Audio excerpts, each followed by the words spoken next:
चलेगी। हाँ, लाइन से कोई कंजूसी नहीं।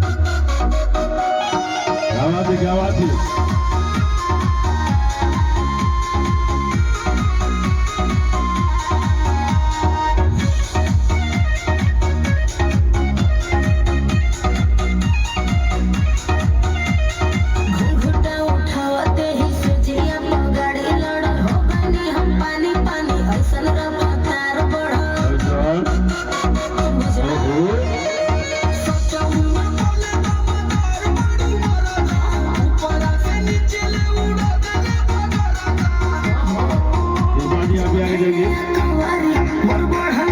लसर फसर करे लागल देह साया साड़ी गरम रहे खाते मुर्ग मसाला बलमुआ के बलम बलमुआ के बलमुआ के बलम हाय बलम बलमुआ के बलम हाय बलम बलमुआ के बलम जैसे नरगद के बलम बलमुआ के बलम बलमुआ के बलम बलमुआ के बलम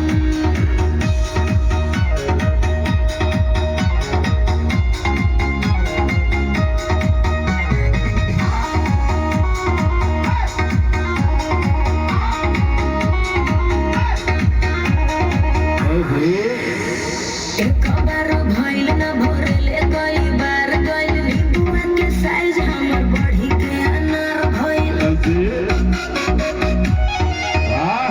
लागत बलमुआ महिर बाटे खेल के ए त मरी जाई बुआई रेल के मरले बाई संछका समर अलग धगा हौवे मरद हमर ओही में के पका काम नहीं करे कोनो मल्हम क्या बात है, भाई रोशन भैया।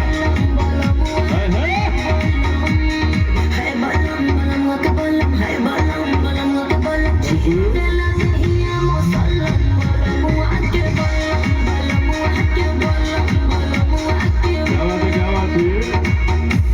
बहुत खूबसूरत अंदाज, एक बार जोरदार ताली सभी लोगों के लिए।